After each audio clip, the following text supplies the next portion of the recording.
Ahí nos quedamos. Ya, Bien. ¿Qué es el eje HHA? Y adrenal. ¿Ya? ¿Con qué está relacionado este eje?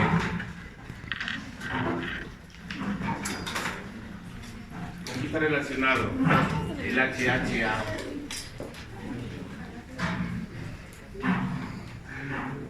Está asociado a estrés.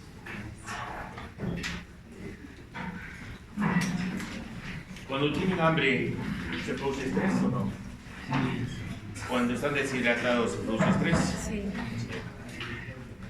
Entonces, miren, hay estrés fisiológico, pero también hay estrés patológicos que nos van a desencadenar a un diestrés.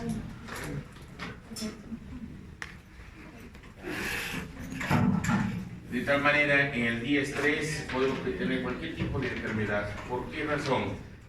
Porque normalmente este eje se activa en segundos y se desactiva cuando no hay agente estresor. Pero ¿qué pasa si en nuestra mente tenemos lo que se llaman los flashbacks, se llama así, percepciones virtuales que tan solo existen en nuestro cerebro? Ejemplo, tienen un docente que es estresor y cuando despiertan en su cama, lo ven al lado de su cama. ¿Qué significa eso? ¿Eso es fisiológico o patológico? Eso es patológico. ¿A qué nos va a llevar si estamos en diestrés? A depresión, ansiedad. ¿Ya? Depresión, ansiedad. Por ejemplo, ¿cuándo ustedes se sienten cansados, fatigados, bajos en energía, falta de concentración y jalan fisiología, ¿no? ¿Qué nos indica ahí? ¿Cuáles serían esos parámetros? ¿Es problema cerebral? ¿Es problema tiroideo? ¿O es problema adrenal? ¿O faltan datos? Eso viene a ser fatiga adrenal. No nos damos cuenta de lo que nos pasa, pero el problema es la adrenal. Bien. Inclusive podemos provocar una necrosis de la adrenal y entraríamos al síndrome de Addison. La hiperfunción de la glándula adrenal, que es Cushing, y la hipofunción viene a ser Addison. ¿Cuántas veces han estado así? Cansados, fatigados, falta de energía, quieren buscar una válvula de escape? Quiere decir, el problema es la hipofunción de la glándula adrenal. Ahora, ¿los ritmos biológicos modifican este eje? Sí. ¿Dónde está más elevada la CRH? ¿Al despertar, al mediodía o en la noche? Al despertar. Es distinto escuchar clases, por ejemplo, 7 de la mañana al mediodía. Al mediodía tengo la María alcalina y me duermo. ¿Ya? ¿Cómo es la María alcalina? ¿Se acuerdan? ¿Qué es la María alcalina? Es una alcalosis producido por en Postlandia, ¿no? Tratamos de compensar el bombeo de protones. Ya saben que el protón siempre busca otro protón o busca un anión. Busca un anión, el cloro. ¿De forma que ácido clorhídrico, peligro. Y así el organismo bombardea con bicarbonato. ¿Qué pasa con la perfusión cerebral? ¿Hay vasoconstricción o hay una vasodilatación? Hay una vasoconstricción que nos va a provocar un fenómeno de citotoxicidad. ¿Cierto? Problema también.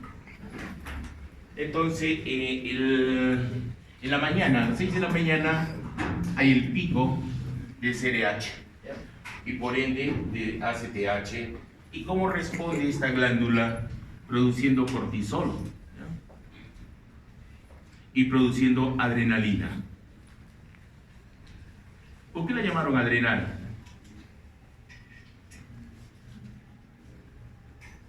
Porque producía adrenalina. Por eso. ¿Bien? en la médula viene a ser parte del sistema nervioso autónomo, son fibras pre o postganglionares simpáticas, que son postganglionares. ¿Cómo se llaman esas células? Las tromafibras. Y en la corteza hemos visto que hay 3 estratos, ¿se acuerdan? De la parte más externa debería ser la cápsula, pero tenemos una parte que se llama la glomerular. ¿Qué produce la glomerular? Aldosterona. ¿Y qué es la aldosterona? Regula bulimia, regula presión arterial, regula los niveles de potasio, equilibrio ácido-ácido, pH. Por la acción de la aldosterona. ¿Qué es la aldosterona? El túbulo cotoneo distal de la nefrona retiene sodio y elimina ¿qué? Potasio e hidrogeniones. ¿Bien? Tenemos una zona que se llama fascicular. ¿Qué forma ahí? El cortisol. ¿Ya? Su análogo que es inactivo, la cortisona. ¿Bien? Y más internamente tenemos la reticular. ¿Qué produce la reticular? Esteroides sexuales. ¿Cómo me doy cuenta que mis esteroides sexuales están bajos? ¿Saben o no saben?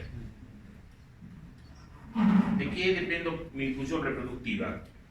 ¿De los ovarios y los testículos o más de la adrenal? De los ovarios, testículos. ¿Ya? Pero hipofunción de la glándula adrenal va a disminuir el vello axilar y el vello púbico. ¿Ya? Repito, si hay problema en la zona reticular de la glándula adrenal, lo que se va a manifestar es pérdida del vello axilar y púbico. Bien. ¿Qué más podemos hablar de esto? Esto está relacionado también, el cortisol, con el núcleo cereleus del bulbo raquídeo, ¿se acuerdan? Entonces es el despertar. ¿Cómo despierto yo?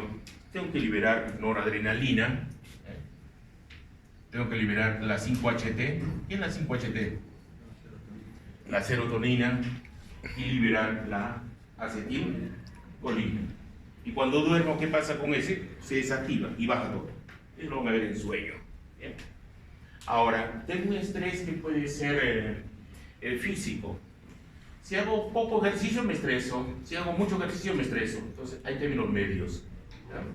¿El amar mucho es estresor o no? Lógico que sí. La emoción es sumamente importante para este eje. Por eso les he dicho a ustedes cómo definen salud. A ver, de Martini, ¿cómo define salud? No te escucho muy bien. Es el estado de bienestar físico, mental y social. Perfecto. Entonces, ¿lo social es importante o no? Si tú estás con problemas con un compañero X, ¿podrás estar saludable? Lógicamente que no. Si miras con desprecio los azulitos, mal estarías, ¿no es cierto? Estarías fomentando tu estrés. Entonces, a cada azulito hay que besarlo, ¿ya? No tanto tampoco, ¿no? Pero hay que respetarlo y trabajes. Bien. ¿Dónde se libera la CRH? La TRH, el núcleo paraventricular. Es una proteína de 41 aminoácidos, expresado por el cromosoma 22, brazo corto, ¿ya? Y hace un servomecanismo paracrino con la adenohipófisis que actúa sobre las células corticotrofas. ¿Y qué produce las células corticotrofas? ACTH. ¿Ya? ¿Qué viene a ser la ACTH? La adrenocorticotrofa. ¿Cuántos aminoácidos? 39 aminoácidos, a partir de que se forma de la proopiomelanocortina. ¿Bien? Esta proopiomelanocortina es el precursor no tan solo de la ACTH. Aquí está vinculado con la hormona estimulante de los melanocitos, el alfa, el beta y el gamma. Está asociado a las endorfinas. ¿Qué viene a ser una endorfina? Es un péptido opioide. ¿Cuántos péptidos opioides conocen ustedes? Tenemos 3 en forma general, porque en forma específica van a ver que son 5. Pero no es necesario ahora que se los sepan todos. Por gusto. Las dinorfinas, las encefalinas y las endorfinas. ¿Qué significa dino? Dinamismo. Entonces, cuando entran ustedes en movimiento, su cuerpo, ¿qué liberan? endorfinas. De tal manera, el ejercicio los estimula o los inhibe. Los estimula, pero si ese ejercicio es extenuante, los estresa. Siempre en términos medios. ¿Ya? Si yo tengo actividad cerebral, ¿qué libero? Encefalinas. Y si tengo cambios en mi medio interno, ¿qué libero? Endorfinas. ¿Eh? Tiene que ver con todo lo que es placer, euforia, orgasmo, pero también es el sistema analgésico. ¿Ya? Analgésico. ¿Qué significa analgésico? Inhibe el dolor. ¿Ya? Inhibe el dolor. Pero tiene que ver, cuando están contentos, liberan esto. Pero si crean adicción, dopamina es. ¿Ya? ¿Han visto que el amor genera dopamina o no? ¿El amor es interesante o no? Sí, mucho amar es un problema, poco amar es un término medio. Nunca buscar los extremos. ¿Ya? ¿Y cómo pueden mantener una estabilidad amorosa? Primero quiéranse ustedes. Si ustedes se quieren, van a modular. Pero si ustedes no se quieren y aman más a la otra persona, perdieron el partido. ¿Ya? Perdieron, 100%.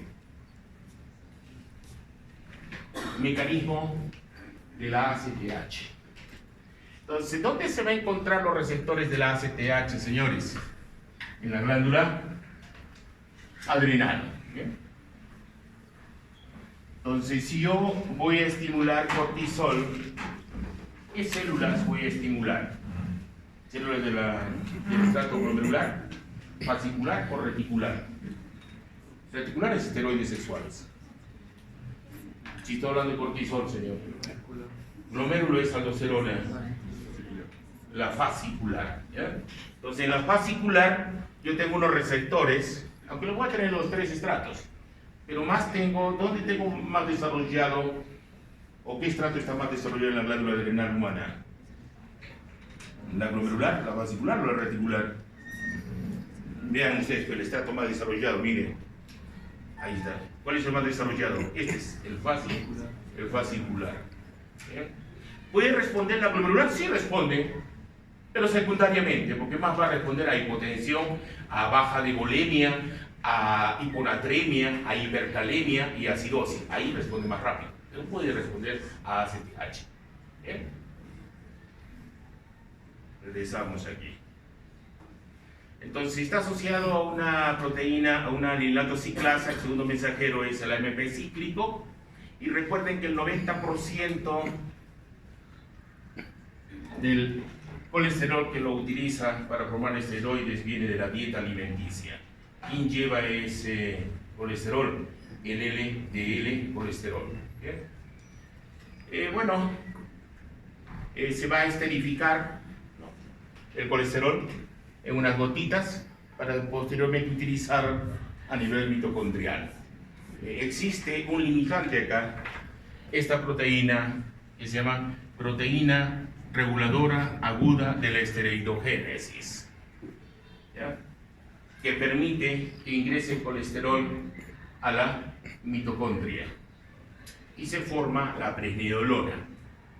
Esa pregnenolona, lo que ya ustedes piensan inmediatamente, el colesterol desmolasa actúa ahí, la cribasa. Sale al retículo endoplásmico y forma la 17-hidroxipregnenolona, la 11-deoxicortisol y nuevamente regresa a la mitocondria, se convierte en cortisol y es el que se lleva hacia la sangre para ser transportado a todo nuestro cuerpito, a todas las células, al igual que las hormonas tiroideas. En este caso también el cortisol es pleiotrópico. ¿Qué significa pleiotrópico? Que actúa en todas las células. ¿Bien? Entonces repito, ¿qué es el STAR entonces, señores?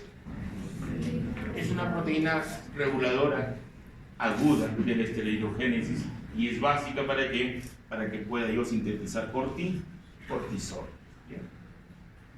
Mecanismo de la ACTH. Su receptor viene a ser un receptor mineralocorticoide 2, así se llama, MC2R. ¿Qué significa eso? Receptor mineralocorticoide 2. ¿Qué va a hacer? Va a estimular el AMP cíclico y va a tener tres mecanismos. Primero es el agudo, el subagudo y el crónico. El inmediato o agudo tiene que ver con el ingreso de colesterol y lo más importante acá, producción de la STAR. ¿Quién es la STAR? La proteína reguladora aguda de la esteroidogénesis. Subagudo es la expresión de estas enzimas. ¿Bien? Y receptores de LDL y HDL. Y crónico tiene que ver con proliferación, básicamente es proliferación de células y desarrollo del tamaño de las células de la zona fascicular, ¿bien? Que lógicamente también actúa sobre la glomerular y la reticular, pero es trófico fundamentalmente. Entonces, ¿cuántos mecanismos tienen? Uno agudo, subagudo y el crónico, que tiene que ver con la proliferación de las células de acuerdo al estrato de la corteza de la glándula adrenal. ¿Okay? Aquí pueden ver, por ejemplo, los pulsos de cortisol. El primer pulso se encuentra a las 6 de la mañana, entonces si ustedes quieren ver cortisol, ¿no? ACTH, entonces aquí debe haber uno también que aumenta, que sería la CRH. Aumenta CRH, ACTH y cortisol.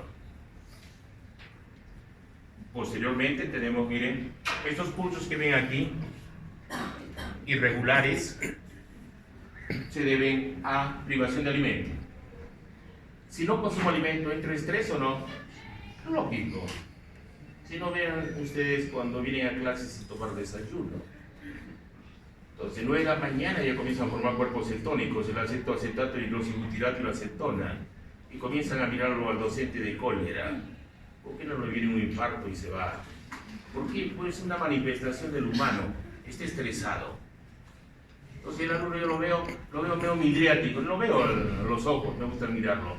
Una forma de evaluar el estrés es verle la pupila del alumno y ver con una linterna. Si responde al estímulo de la linterna con miosis, es sano. Pero si yo le coloco la linterna y no responde la pupila a miosis, entonces ese está estresado. Es fácil, eso en práctica siempre lo hacía. Entonces categorizaba, estresados o no estresados. Entonces fácil para mí. En vez de medirle su ACTH y su cortisol, es la forma más rápida de saberlo. Cuando tengan sus hijos dentro de media hora, ¿no? Cuando sean adolescentes sus hijos, vean si está estresado. Hay algo, puede ser que le están haciendo bullying. Y la forma rápida es linterna. Debe responder a la luz con miosis. Si no responde, ya saben que está estresado. Es fácil. Ahora, una forma también de regulación, les he dicho, es que las hormonas se unen a proteínas. ¿Ya? ¿Qué proteína es la que va a unir a cortisol? Es una globulina, ¿ya? Que se le llama globulina que une a cortisol, que viene de la transportina. ¿Ya? Pero existen otras dos, la albúmina, ¿no? Y en unos libros dicen la prealbúmina, pero es poco. Lo principal viene a ser la globulina, al igual que la hormona tiroidea. ¿Se acuerdan? La TBG, ¿se acuerdan? Que otra cosa es la TGB, eso es la tiroglobulina. ¿Bien? El receptor glucocorticoide se expresa en el cromosoma 5, brazo largo. ¿Bien? Se establecen 4 categorías. Tengo el alfa A, el alfa B, el beta A y el beta B. No he encontrado una imagen, así como hemos visto, por ejemplo, en hormona tiroidea. ¿Se acuerdan que habían 2 tipos de receptores en forma general, el alfa y el beta? Y el alfa era 1, alfa 2, beta 1, beta 2. Y había unos cuadritos, ¿se acuerdan? El alfa 1 es el que tenía mayor distribución, se encontraba en el cerebro, se encontraba en hipófisis, se encontraba en tiroides, se encontraba en corazón, en músculo esquelético y tejido adiposo, ¿se acuerdan? En cambio el 2, ¿qué pasa con el 2? ¿Une o no une las hormonas tiroideas después del nacimiento? Ya no une. Entonces, ¿qué se supone que unía cuándo? En vida embrionaria. ¿Bien? Tenían el beta 1 y el beta 2 también, ¿se acuerdan? El beta 1 también tenía gran distribución. ¿Dónde se distribuía? ¿Se acuerdan? En piel, en tejido adiposo, en corazón, riñón, hígado, cerebro, hipófisis. ¿Se acuerdan? Y el beta 2, ¿dónde se encontraba? Cerebro y hipófisis tan solo. ¿Bien? Aquí no he encontrado ninguna imagen, ningún libro, ni artículo científico, no he encontrado. Pero recuerden que es pleiotrópico. Quiere decir que se encuentra en todo. Pero bueno, debe haber una distribución, pero que no lo han descrito aún. ¿Bien? Hay un aparato por ahí, creo. Igual que la tiroides, igual que los esteroides sexuales, tenemos respuesta genómica y respuesta no genómica. ¿Cuál es lo típico, lo tradicional que actúe en forma genómica? Porque es un esteroide. ¿Dónde se va a encontrar su receptor? Su receptor se encuentra en el citosol. En cambio, en la hormona tiroidea, ¿dónde se encontraba? En el núcleo. Entonces, siempre el receptor se encuentra reprimido, se llama eso. ¿Ya? Reprimido. ¿Con quién está reprimido? Con proteínas de shock térmico. ¿Ya? Entonces, cuando viene la hormona y se une a su receptor, sufre lo que llama una transactivación. ¿Qué quiere decir transactivación? Que se separa el inhibe, el represor, que viene a ser la proteína de shock térmico, se separa y se da la activación. Pero no son monómeros, sino son dímeros. ¿Se acuerdan que eran heterodímeros en tiroides? Acá son homodímeros. Y también tenemos una secuencia acá de interacción que se le llama elemento de respuesta a glucocorticoide. Entonces, cuando hace esa interacción, lo que va a hacer es replicar el DNA, transcribirlo en RNA mensajero, splicing y traducción de proteínas. ¿Bien? Pero esto es lo tradicional. Pero hay un aspecto importante acá. Cuando yo expreso la expresión génica, llamémosles así, cuando está acetilado o cuando está desacetilado. ¿Se acuerdan que son los nucleosomas, no es cierto? Y la acción de las histonas. ¿Cuánto es el tamaño del genoma de una célula? ¿Quién quiere ganarse un punto sobre el examen? ¿3 qué? 3 por 10. No, en centímetros, dame o en metros. No el número de nucleótidos. Porque si es nucleótidos, puedo darme al Sol 3 vueltas y a la Luna me doy 60 vueltas. Si ordeno los nucleótidos uno a uno. No, pero yo les digo cuál es el tamaño. ¿Han hecho extracción del DNA? ¿Se acuerdan o no? ¿Lo han visto así como tiritas así? ¿Se acuerdan o no? Eso siempre se hacía extracción del DNA de hígado de rata, ¿no? Me imagino que lo han hecho. De una célula, ¿qué tamaño tiene el DNA? ¿Alguna vez lo han visto? ¿Cuánto creen? A ver, le coloco alternativa A. Lo voy a ponerles, a ver, 1 metro. B, 2 metros. C, 3 metros. 4 metros. E, faltan datos. 2 metros tiene. ¿Y cómo entender que esos 2 metros pueden almacenarse dentro del núcleo? Que es una estructura muy pequeña. La única forma viene a ser los nucleosomas. Las histonas, ¿qué hacen? Empaquetar al DNA. ¿Bien? Pero, ¿qué pasa? Miren, si yo acetilo, ¿ya?, los residuos de citosina en el nucleosoma, ¿voy a estimular la transcripción o no estimulo la transcripción? Estimulo. En cambio, si hay desacetilación, nunca voy a expresar. ¿Estamos de acuerdo? Se pregunta el examen, ¿ya? Entonces, repito, ¿necesito acetilar o no necesito acetilar para expresar? Lógicamente, necesito acetilar. Por ejemplo, sirtuina. Ya es tercera vez que les hablo de la sirtuina. ¿Qué es la sirtuina? ¿La que ayuda a potenciar Ayuda a potenciar el ADN? algo por ahí. Es la hormona del envejecimiento. ¿Bien? Se comenzó un estudio con levadura que ya se hace en humanos ahora. Si nuestra sirtuina se incrementa, no envejecemos. Y una forma para evitar el envejecimiento viene a ser la restricción calórica. comen menos azúcar. ¿Bien? ¿Y qué hace la sirtuina? Acetila. ¿Para qué? ¿Para que haya error o para que no haya error en la replicación y transcripción? Para que no haya error. Recuerden que uno envejece por los ¿cómo se llama? Telómeros. Hay acortamiento de los telómeros. Por el estrés oxidativo y por las de lesiones, mutaciones, translocaciones del DNA. ¿Pero quién evita eso? La sirtuina. Lo han asociado también al revestrarol. ¿Qué es el revestrarol, señor? No, revestrarol. A ver, te voy a colocar aquí. ¿Dónde tengo revestrarol? En el vino. ¿El vino es bueno para no envejecer o no? Sí. Europa, bueno, los europeos toman vino toda mañana, tarde y noche, pero no se emborrachan, toman su copita como digestivo. Entonces, el revestrarol lo asocian a sirtuina. ¿Qué hace este revestrarol? Aparte de ser antioxidante, estimula la producción de sirtuina. ¿Envejece o no envejece? No envejece. Dos cosas entonces para evitar el envejecimiento: restricción calórica, porque el problema de nosotros es la insulina y la IGF-1.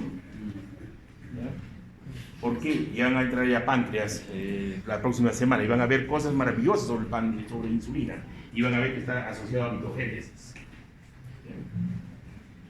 Y van a ver la sincretina. Bueno, es otro cuento, mejor no les complico la vida.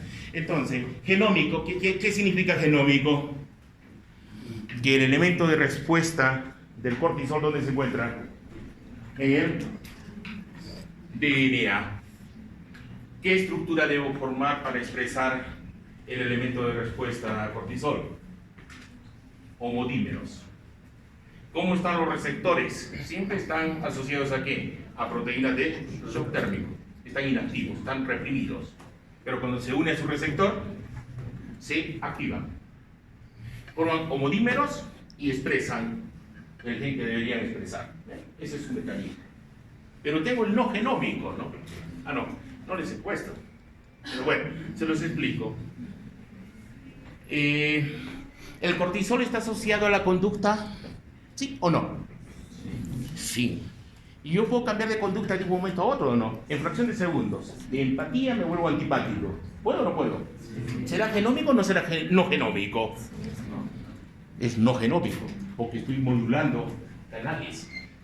¿Ya? Estoy modulando bombas. Entonces es no genómico. ¿Ya? Por ejemplo, ¿tiene que ver con respuesta inmune lo del cortisol o no? ¿Modula la respuesta inmune? ¿Qué pasa si me quedo enchufado en estrés? Hay inmunosupresión. Entonces, el establecer el rolling en los polimorfonucleares. ¿Dónde actúan los polimorfonucleares? ¿Intravascular o extravascular? Extravascular. Tienen que migrar, ¿cierto? Y tienen que entrar al rolling. Se ponen las integrinas, las caderina, las ICAN, las MASCAN. Entonces rueda, entra la zona ocludens y se da diapéresis, ¿sí? Ahora, ¿eso es genómico o es no genómico? Estimular eso. No genómico. ¿Bien? Entonces, igual los estrógenos van a ver. Los estrógenos tenemos genómico y no genómico. Ha cambiado esto. Anteriormente, tradicionalmente, se pensaba que era tan solo genómico. Mecanismo de acción del cortisol. Tenemos el eje. Cortisol tiene que ver con el sistema inmune. ¿Modulación de qué? De la respuesta inmunológica. Entonces, el exacerbo o aumento del cortisol, ¿qué va a provocar? Inmunosupresión. Todo entra en apoptosis. ¿Ya? Cuando ustedes, por ejemplo, consumen dexametasona y que tienen mayor tiempo de vida media porque tienen flúor en carbono 19, ¿es bueno o es malo la dexametasona? Máximo 5 días, si es más, es un problema tremendo, porque alteran todo este eje. Va a suprimir al CTH y el CDH por el exceso de dexametasona, y la dexametasona va a provocar inmunosupresión. ¿Qué va a hacer en el hígado? Gluconeogénesis, quiere decir, ¿a quién va a estimular? A la fosfenol, piruvato, carboxinasa. En músculo estimulo la proteólisis, en tejido adiposo la lipólisis. Al final, ¿qué es lo que quiero? Incrementar la glucosa. Al incrementar la glucosa, muchos de los tejidos son dependientes de insulina. Pero ¿qué pasa? Voy a hacer resistencia a insulina por el exceso de glucosa. Entonces, ¿qué estoy provocando? Un efecto diabetogénico. ¿Me dejo entender? Pero hay que diferenciar entre el estrés agudo y el estrés crónico, que el cociente de insulina-glucago cambia. ¿Bien? Veamos. Esto lo he cambiado, esta imagen, ya se los he colgado ayer en aula virtual, veanla. La tenía, pero en difícil. Ahora está más fácil de digerirlo. ¿Ya? Estrés agudo. Ya saben qué es agudo y qué es crónico, ¿no es cierto? ¿Qué es agudo? ¿Ah? A ver, Herrera, no, si voy a agarrar de Herrera. A ver, suya. ¿Qué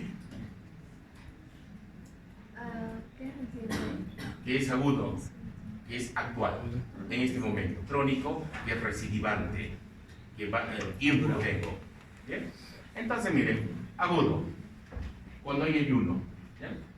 ¿Qué pasa? Aumenta cortisol y aumenta adrenalina. Pero lo más importante está la relación IG, I es insulina, G glucago, disminuye esa relación. Dicho de otra manera, que el glucago aumenta y la insulina disminuye. ¿Bien? Entonces, ¿qué va a pasar con este individuo? Entra en un estado de caos, lucha o huida en ese momento.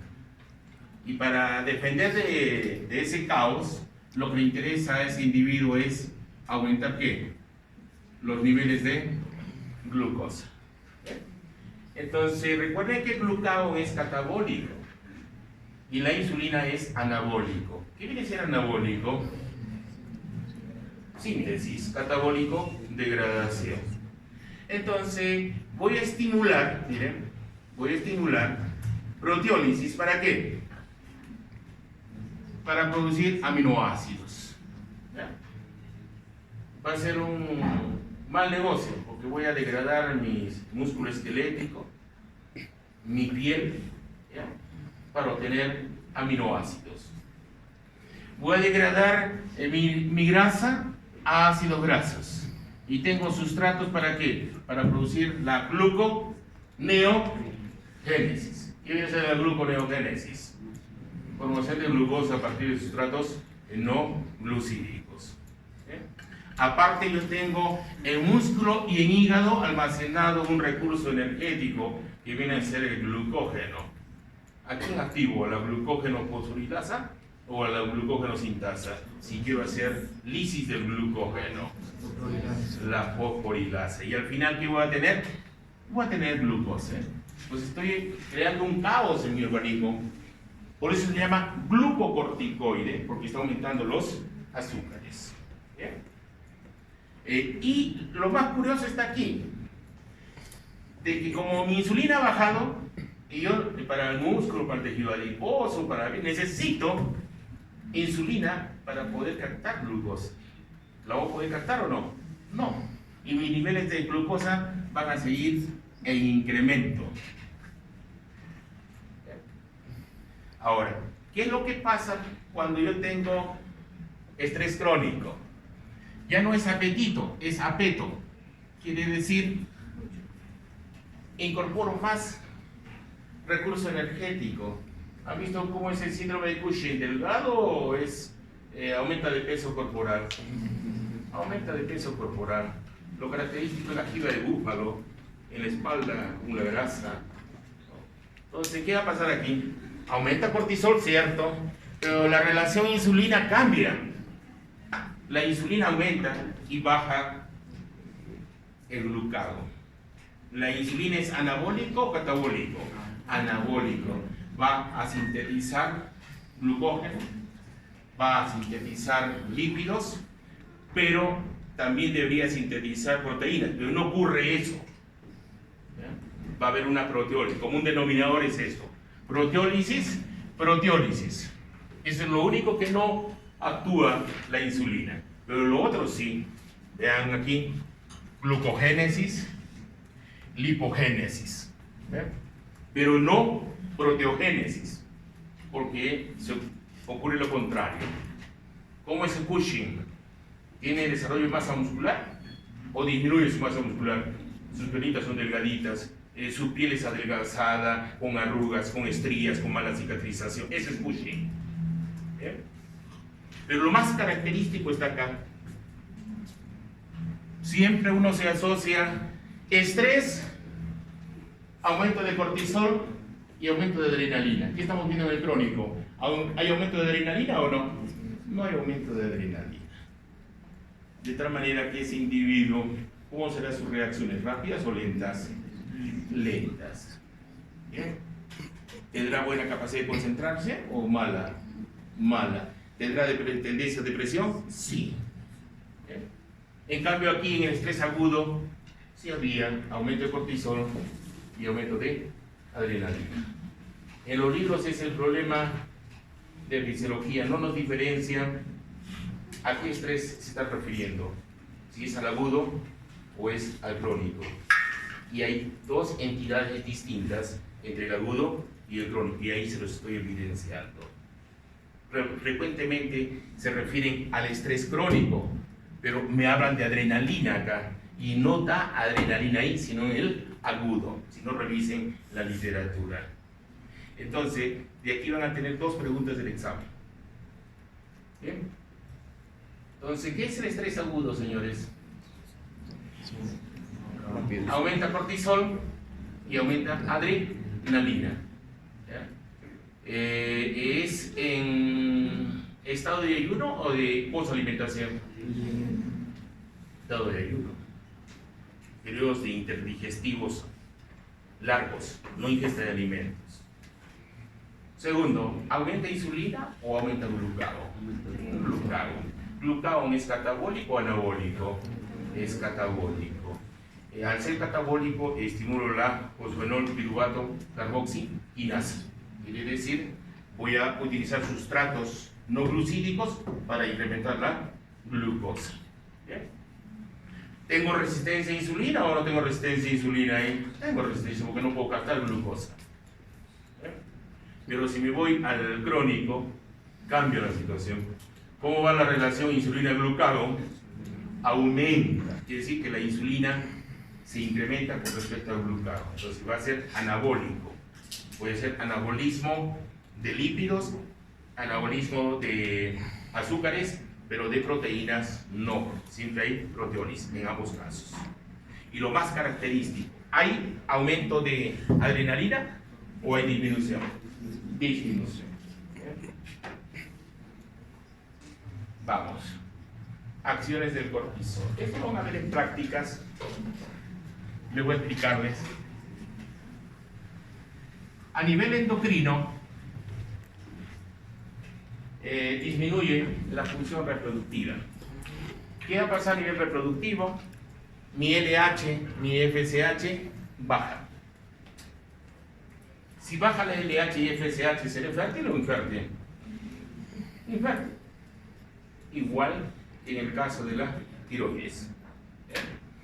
¿Qué pasa con mi hormona tiroidea, mi tiroides? También baja. Quiere decir, baja el metabolismo. Por eso es que aumenta de peso. El de Cushing. Y el eje somatotrofo, la GH, también disminuye. Entonces, ¿qué va a pasar con un niño que esté estresado a los 12 años? ¿Crece o no crece? No crece. ¿Por qué? Porque el estrés le va a provocar que sea bonsai. Bloquea la GH, la somatotrofa. ¿Ya? ¿Han visto en clases en secundaria siempre el más chancón o chancona era un vaquito? No dormía, estaba estresado y por ende no crecía. En cambio los dormilones, ¿no? Esos crecen grande. A sus hijos hagan dormir bien, más de 8 horas y va a crecer. Pero quiten el pan y quítenle la grasa, porque la hiperlipemia y la hiperglicemia bloquean GH Y cuando uno crece de noche y en el sueño profundo, ¿bien? Si no lo hacen dormir, van a ser bozallicitos. Va a haber psicosis y depresión. ¿Por qué razón? El exceso de cortisol me va a disminuir la 5-HT y me va a disminuir dopamina. Y si se acuerdan, la 5-HT era la serotonina, la hormona de la felicidad, del estar bien. ¿Han visto ustedes que el que está deprimido, qué le dan? Sertralina, o fluoxetina, o Prozac, ¿no? En término general es Prozac, ¿no? Pero mejor el genérico, que viene a ser la fluoxetina. Es un inhibidor de la recaptación selectiva de serotonina. Eso viene a ser los antidepresivos. ¿Cuántos han consumido aquí sertralina? Hay varios. Ritalin, ¿cuántos han consumido? Yo. Ahí. ¿Para qué es el Ritalin? Para concentrarse mejor. ¿Ah? Para una buena concentración. Duro, ¿ah? Estimula la concentración. Luego ya en Pero- neurofisiología te voy a explicar. Pero qué es el tienes que Ritalin. tener receta médica. Tienes que tener. Es cuando tienes el síndrome de hiperactividad y déficit de atención. ¿No? Pero el problema es, el origen de eso es el tipo de alimento que comes. Estás consumiendo mucha chatarra y muchos azúcares refinados. Le quitas eso y solucionas todo el problema. Aplica la dieta paleolítica. Granos, semillas, frutos secos, ¿qué te digo? Pasto, alfalfa, todo lo que sea natural. Pero quita todo lo refinado, todos los lácteos, yogur, queso, mantequilla, leche, todo, quítalo eso. Y todo lo te dan enamorado, chocolate de Ibérica, tíraselos. Ahí tiene los ácidos grasos trans. Es puro trans, ya no utilizan, ¿cómo se mete? El cacao, ya no utilizan cacao. El cacao para afuera, para acá no. Puro trans lo dan. Bueno, entonces miren, esto cuando abran su ratita van a ver edema cerebral acá. ¿Ya? Edema cerebral. Glaucoma no lo van a poder ver en la ratita, pero sí van a ver úlceras. ¿Ya? ¿Cómo actúa aquí la dexametasona? La dexametasona es un análogo sintético del cortisol. ¿Ya? Cuando se descubrió en el año 59 la dexametasona, se creyó que se encontró la panacea para la salud. Todo el mundo lo utilizaba porque es un potente antiinflamatorio. ¿Ya? Pero sus efectos colaterales son terribles. Miren, ¿qué hace? Yo en el estómago tengo una barrera física que está constituido por moco y bicarbonato. Quien lo potencia eso son las prostaglandinas. ¿Ya? Prostaglandinas, la E2. Estas prostaglandinas, ¿dónde las formo? ¿Se acuerdan? En sangre se ha hecho.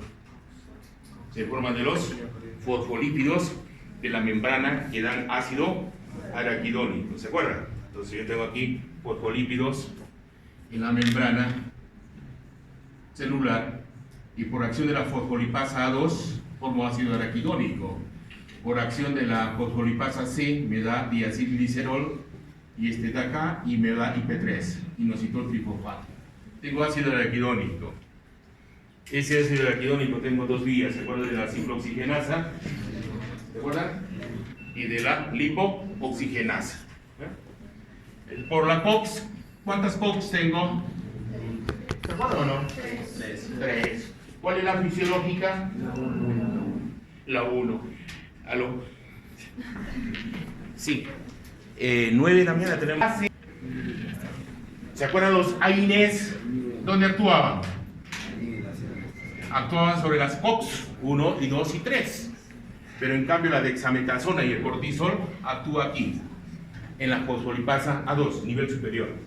Y ya no formo ácido araquidónico. Ya no formaré tromboxano, ni leucotrienos, ni prostaciclina. Todo se altera.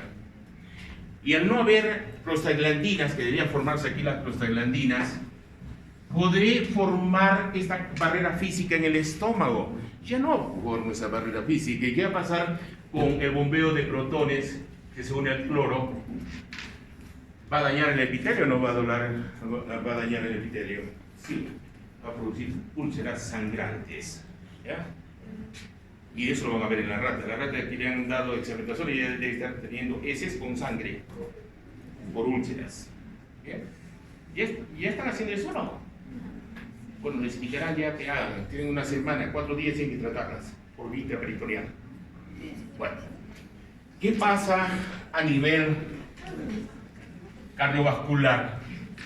A nivel cardiovascular hay retención de sodio, aumento de bulimia e hipertensión. A nivel inmunológico hay una inmunosupresión. ¿Por qué inmunosupresión? Provoca apoptosis de todo. Lo único que aumenta es neutrófilos. Hay neutrofilia, pero con linfocitopenia, vasopenia, eosinopenia, todo baja. Lo único que aumenta son los neutrófilos. Entonces, inmunosupresión. ¿Qué más? Crecimiento y desarrollo, pues ya saben que disminuye. ¿Qué pasa a nivel óseo? Este es bonito. A nivel óseo, miren qué pasa. Va a haber osteopenia. ¿Qué viene a ser la osteopenia? ¿Quién nos da la matriz ósea? El colágeno. Y el colágeno mineralizado con la hidroxiapatita, que va a dar la dureza al hueso. Pero ¿qué hace el osteoclasto? Este es un osteoclasto que bombea protones con el cloro hasta ácido clorhídrico. ¿Y qué va a producir? Osteoporosis por los osteoclastos. ¿Qué va a pasar con la catexina? K degrada el colágeno. Entonces, osteopenia y osteoporosis. Y eso lo van a comprobar a través de una radiografía, ¿no? Sacan la tibia de la rata, la llevan a la clínica odontológica, una radiografía, y van a ver osteopenia y osteoporosis. Qué bonito eso. ¿Cómo era la fórmula de la hidroxiapatita? ¿Cómo era? A ver, voy a acordarme, ¿eh? Calcio. ¿Qué más será? Fosfato. Y oxidrilos.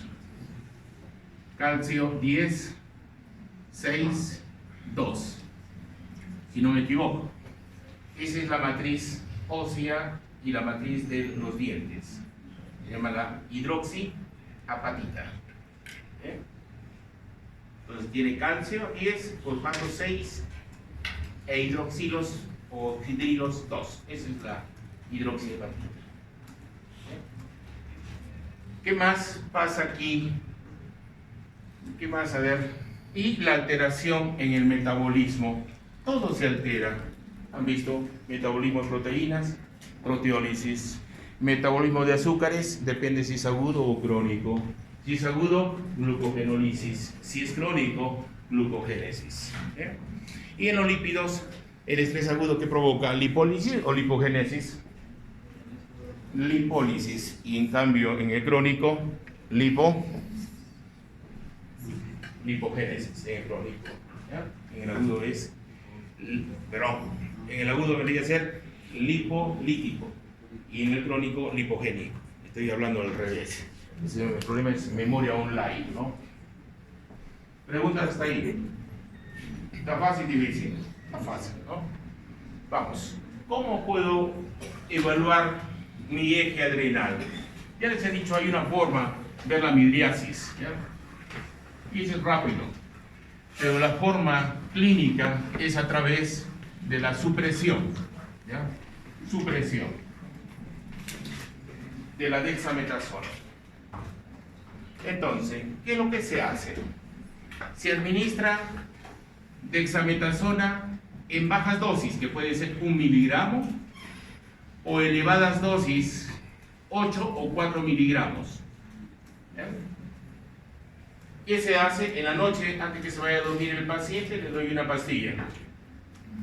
Que se la tome y al día siguiente, 8 de la mañana, va al laboratorio y se le extrae sangre. ¿Y qué se hace con la sangre? Se le mide el cortisol. ¿Ya? Entonces, aquí tienen ustedes la de baja dosis. ¿Ya? Comenzamos. El normal viene a ser el de amarillo, este, normal. ¿Ya? Producto de la dexametasona, que debe haber supresión del cortisol. Eso debe haber. Quien no va a responder es el que tiene enfermedad de Cushing. El problema de la enfermedad de Cushing, el problema es la hipófisis. O puede tener síndrome de Cushing. El problema ya es adrenal. O puede ser ectópico o Cushing ectópico. Que cualquier órgano produzca estímulo del adrenal, que puede ser los pulmones, puede ser el hígado, es un foco ectópico de producción. Sobreestimula la glándula adrenal. Entonces, el normal debe responder con baja dosis, pero los otros no responden. Entonces, ¿qué hago? Y al día siguiente ya le doy dosis más alta, le voy a dar 4 u 8 miligramos. ¿Quién es el único que responde? Entonces, este de blanquito viene a ser el que tiene enfermedad de Cushing. Pero el que tiene síndrome de Cushing no responde, que es adrenal o ectópico. Entonces, repito, estamos viendo la supresión del cortisol con el uso de un análogo sintético que viene a ser la dexametasona. Tengo la prueba de Nugent, baja dosis, y Lidl, elevada dosis. Baja dosis quiere decir 1 miligramo, o a veces 0,5 miligramos. ¿Bien? Y elevada dosis 4 u 8. ¿Quién responde a la prueba de Nugent? El único es el normal. Quienes no responden son los que tienen ectópico o síndrome o enfermedad. No van a responder. ¿Quién es el único que responde en dosis elevadas? El que tiene enfermedad de Cushing. ¿Cuál es el problema? ¿Dónde está el adenoma? ¿En glándula adrenal o está en hipófisis? Hipófisis. Ese es la enfermedad de Cushing. ¿Bien? Y lo que se van a mantener elevados siempre va a ser los Cushing, ya sea por adenoma adrenal o ectópico. No responden al eje. Ahí lo pueden ver mejor. El normal, miren. Entonces, a nivel del hipotálamo, libero CDH, en hipófisis ACTH, y en adrenal libero cortisol y hace ese mecanismo hasta corta y hasta larga. Funciona perfecto el eje. ¿Qué pasa en enfermedad de Cushing? El problema viene a ser la hipófisis. Tengo un adenoma ahí, hipersecretor de ACTH. Quiere decir que como está mi cortisol, va a estar elevado, pero puede responder a dosis elevadas en la prueba de Lidl, con 4 u 8 miligramos. Si yo tengo un adenoma hipersecretor en cualquier sitio, puede ser un pulmón, imagínense, está secretándome ACTH, pero es independiente al eje. El eje tan solo gobierna ¿a quién? Hipófisis, hipotálamo, pero nunca va a gobernar al secretor ectópico, nunca. Entonces, ¿qué va a pasar con este? No responde ni con bajas dosis ni elevada dosis. Y tengo el síndrome de Cushing, el problema donde es el adenoma, en la adrenal. ¿Bien? Tampoco responde, porque el tumor que yo tengo acá no es parte del eje, es independiente, ni con dosis elevadas ni bajas va a responder. El único que responde, ¿quién es? El de enfermedad de Cushing. Bien. Aquí lo tengo, la hiperfunción y la hipofunción del adrenal. Hiperfunción, Cushing. Ya saben, alteraciones mentales, bradiciquia, depresión, conducta alterada. Aumenta la silla turca por crecimiento de la hipófisis.